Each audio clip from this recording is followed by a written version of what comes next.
everyone. This is wmpyr. Special guest with me today, Mr. Kevin. And Kevin, Hey, how's it going? how's it going? Dude, this is what? Is this the second video we've done together actually on my channel? Yeah, Yeah, I this. think this is the second one. Yeah. All right, all right. So the idea here is that in the future, hopefully in the near future, you might be interested in starting up your own YouTube channel. So we're kind of like throwing back some ideas, and I'm just here to kind of try to help you get started with that, get you comfortable to be Right. on Right. YouTube and stuff. So let's talk about what are some of the things that you want to cover on your channel, right? Similar interests, Yeah. I know that. Yeah. Yeah. I mean, we've got some similar interests, and so it's I think really the thing that I've found that's lacking in a lot of places where I'm interested in survival, I'm interested in martial arts, I've you know done some wrestling and studied with you and all that, and so you know just the I became a father a few years ago, and my whole worldview changed, right? And Yes. so as a result, I was finding that a lot of these channels that have to do with like bushcraft and survival, it's like the one lone person out in the woods. Right. What about a group of people? What about a community of people? What about you and your family? Mm-hmm. Just going out into the woods, for a day hike. How many times has that turned bad? And what are some of the light things that you can put into a pack that don't break the bank, right? To help you stay safe, even for some of those shorter trips, as Yes. well as maybe something sustained. I mean, right now we have how many people lined up in Fort Worth for a food line? Mm. Because things are tough right now, right? Right. Well, maybe talking about that, maybe talking about some food storage, maybe learning something from people out there on YouTube. I mean, YouTube has been a great learning tool for me over the years. Yes. So hopefully it'll be more of a give and take, and hopefully I'll have something positive to add that maybe somebody else hasn't thought of, and hopefully people will help me learn and grow, and you know, maybe make a go of it and have a channel that's a positive ad. You know, give my 2 cents, not like it's worth 2 cents, but give my 2 cents on the number and see what happens. I Can't hurt. think the you know tactical and survival, wilderness survival type stuff that you're interested in, combined with self defense and tactical gear and stuff, but from a family man's perspective, like you said, right. and Right. not just as long as I survive, me alone. But you also mentioned community, Yeah. because if you are going to protect your family, now it's good to actually, if you actually know some people on your block that have the same kind of mind and you guys could unite, it just makes protection and survival that much easier, right? That's right. It's a shared load. I mean, what have we done throughout our history, right? Yeah. I mean, everybody's got this mentality of, oh, I'm just going to stockpile all of this. I'm going to stockpile all of this, and I'm going to be fine, and I'm going to survive. Well, you might for a short period of time, but eventually you're going to need some help. Yes. I mean, what happens when you need to pull that tooth that's an abscess in the back of in the back of your mouth, Right. Are you a dentist? right? Yeah. Or a dentist? you know, I mean, those are the things that I kind of think about.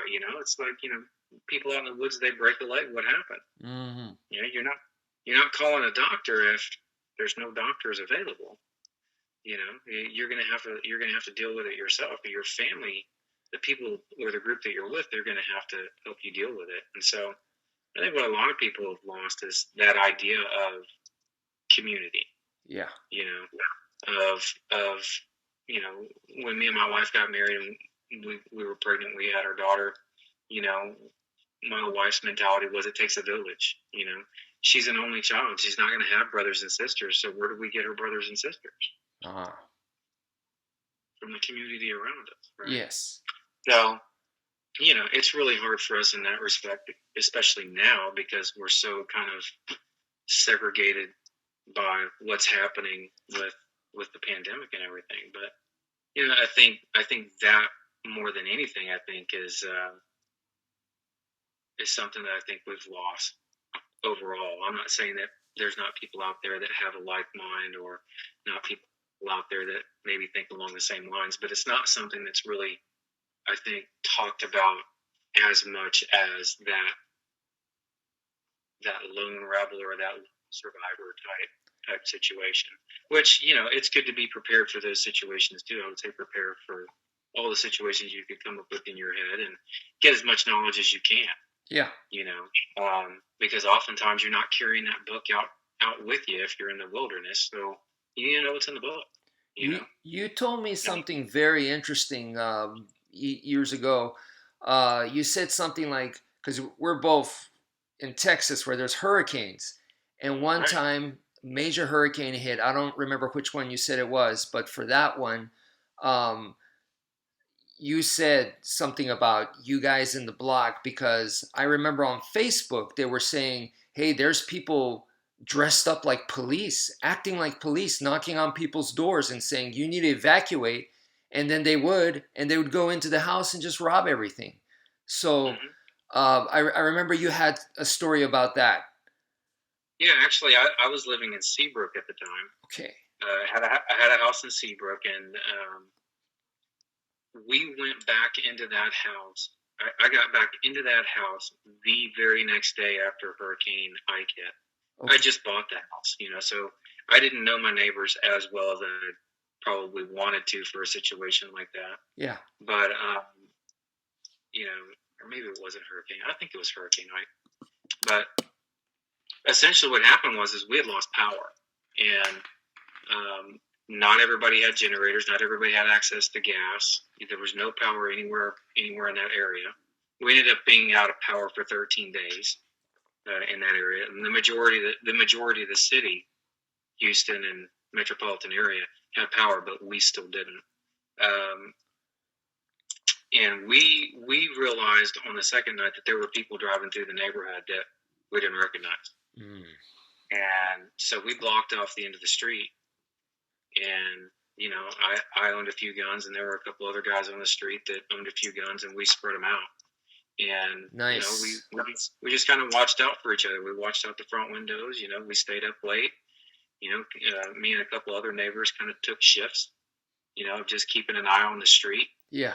Um, like I said, we blocked off the end of the street because we were noticing cars on that first night or two where they were driving up and down the street, didn't belong on that street at all. You know, and it was like just looking for an easy target, looking for an easy win. Yeah. So, I mean, the other aspect of that was is that the freezers were all full of food that was pretty much melting. And so for 2 or 3 days, we were smoking meat on barbecue pits, and kind of quasi preserving food and sharing food among everybody in the neighborhood. So yeah, I mean it was definitely interesting. It was also one of those things where it kind of made me feel good. Yeah. The fact of where I bought a house, like, man, I can actually depend on my neighbors in a hard spot. That's community That strength right there that for sure. Yeah. and that's exactly what that is. And it's just it's sometimes hard for me to get out there and make new friends and meet new people. And I think that there are a lot of people out there that may have that same struggle. And I have a lot of help from my wife now because she is the consummate people person and has never known a stranger and can make anybody feel welcome. She's amazing. But yeah, I think and we've had some conversations about that because of the obvious divide that we have now in the country. That that divides is evident on our street, and it makes us sad. And it makes a lot of people sad. I think it upsets a lot of people. Um, and I think it, who knows? Maybe my channel can have an open forum there in some form or fashion to be able to discuss how we get past that and get back to trying to be together and trying to make better lives for all of us. Yeah. And in the same respect, get ourselves prepared for whenever a hurricane hits or a big power outage comes or a pandemic hits. You know, Right. I think now more than ever, I think everybody can kind of see that we're vulnerable. And how do you stop being afraid? You stop being afraid by working the problem. You know, finding solutions. At least that's how that helps me. I'm sure there's some people that deal with it a little bit different, but I mean, I think I don't know. I would like to see where that goes. So create something, see where it goes. It might not just be one thing. It might be this wonderful amalgam of all different kind of concepts and ideas that are all somewhat sparsely interrelated. And they all probably circle around things that I'm interested in. And Who knows? that's another topic where self-defense is also involved there. And Yeah. you came over to my place to train with me. So Mhm. you trained with me specifically for the self-defense. And we were just talking about this a second ago, that especially for me, teaching somebody knife combat and being able to use the knife and stuff like that, is that I can't just teach anybody. So I looked at you and you came in, and of course, we start with the sticks. There's a reason for that. Right. I got to feel you out, also not just physically see where you're at skill wise, but also mentally. And I right away knew and saw that this guy cares about his family. And so that pretty much gave me the green light that this is a family guy right here. That's his interest. But then also, you happen to be a really good wrestler. Well, I was at one time. I would say I was pretty decent. There are still a couple of losses on my record that I think about sometimes, and just kind of shake my head and wish I had a chance to right those losses, so to speak. But yeah, I enjoy it. I still enjoy it whenever I find somebody that I can grapple with a little bit, even a little bit of hand fighting, and just kind of jacking around out in the yard or whatever. That could be fun too if you can control your attitude. A lot of people, Yeah. they and it's something I didn't realize until you had actually pointed it out, was that wrestlers are kind of like go go go go go, and it's all hard all the time. Yeah. And you were telling me, hey man, you gotta you gotta chill out, and I'm like, oh man, I didn't even realize I was doing that. Well, So if you're you gonna know, start, possibly passing on some of this knowledge and stuff, you're gonna have to mellow down, because unless you have to be. unless your crew, they're all wrestlers and they know what they're getting into, unless it's like that. But that's like special forces team. Yeah, that's like Team Alpha right here. Yeah. Um, yeah, it's definitely something I've thought about it a lot. Like I started off with my daughter with a little stick, and she just practices doing this. Just Yeah. Hey. just a little warm up, Right. But that's all we do. It's fun, and every now and again we'll practice hitting the stick like this and like this and like this and like this. But but yeah, I hope she takes an interest to it. Because that's really what I want. I just want to give her the opportunity to be interested and not try to force anything on her that she doesn't want to do. Yeah. I hope that because it interests me, it'll interest her at least a little bit for a little while. Yeah. Yeah, for sure. I would like for her to feel confident that she can physically do things to keep herself safe. I think there's a certain level of independence and confidence that would do her a lot of good, to have that. So she doesn't have to be some super duper CIA agent or anything like that. But, Yeah. being able to be self-aware and being able to get herself out of bad situations with her mind first, and then if she has to, be able to physically remove a threat if she needs to. Awareness is the fifth range. Yeah, right. Awareness. It's the fifth range. and that's sometimes hard. It's like, we were talking earlier, back when I was, full of myself and very, very cocky and arrogant. You know, I didn't see some of the signs, and when somebody had said something on one of your previous interviews, I was like, man, I thought back to a time where that actually happened, and that situation could have turned out a lot differently if I'd have just made a different decision, and Tell us. it could have been bad. Tell It could us have the been bad. situation, Kevin. Just go ahead and start from Oh the well, I was walking down the street, and in I was in college college. downtown. I was in, yeah, I was in college in downtown Atlanta, Yeah. and this guy from across the street, didn't know him, never seen him, didn't look like a college student, and you get a lot of different people rolling around, and you can get into a bad part of town pretty quick down there. Or at least at that time you could. It may be far better now, but um, you know, I immediately looked for an exit because I was just like, I don't even want to deal with this kind of thing, But before he made some overtures towards me, he kind of reached back and checked the back of his pants. Kind of pulled up the back of his pants with his hand. And something that one of your previous guests had said about, yeah, man, this is what they do when they do a weapons check. I'm thinking, whoa, Red flag. whoa, yeah, like that really could have turned out differently for me.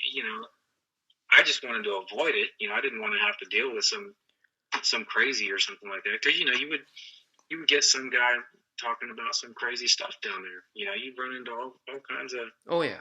you know some folks that had some health issues and some mental issues that Right. were living on the street. And as sad as it is, it's it could be dangerous.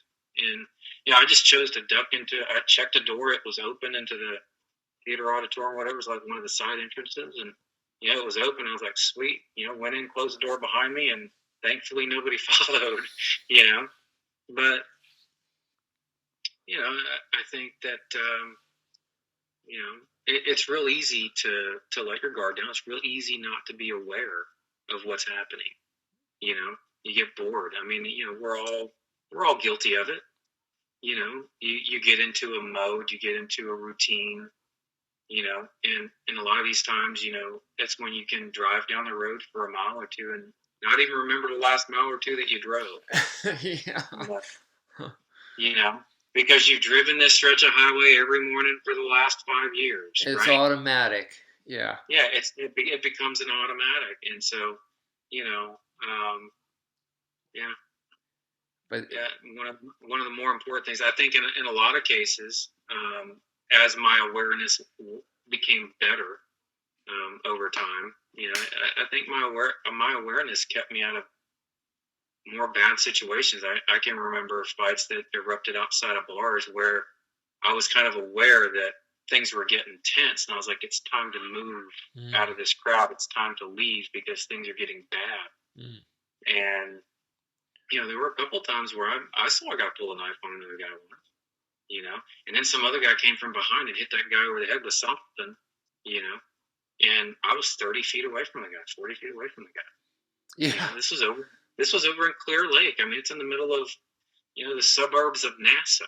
I mean, and this is what's boiling out of a bar at 1:00 in the morning, 1:30 in the morning.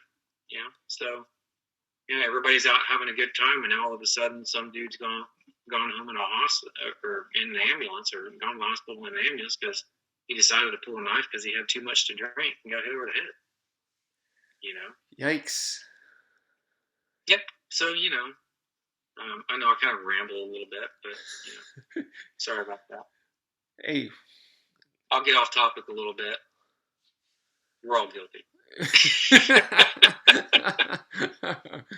Well, okay, so we're almost at the 20-minute mark, so I think maybe this is a good place for now. Time flies when you're having fun. Look, we just keep practicing like this, okay? And when you're comfortable, you launch your own channel and have lots of fun that way. Yeah, man, I've actually started to sketch some stuff out, so I'm pretty excited as far as just going over some basic gear sets and going over some of the things that I found you know, not only from you, but and in our discussions, but some realizations that I've had, in conversation with some other folks as well. So I'm I'm pretty excited about it. I'm going to have a little bit of time coming up. I've got a project ending, and hopefully the Graywood 20 YouTube channel is gonna Yes. start off strong. Yes, definitely, definitely. So until then, man, you're welcome on my channel anytime. And so everyone, Amen. please look forward to it. Thank you for coming by, for stopping by, and Yep. everyone, uh, thank you so much for tuning in. Yep. Check you guys later.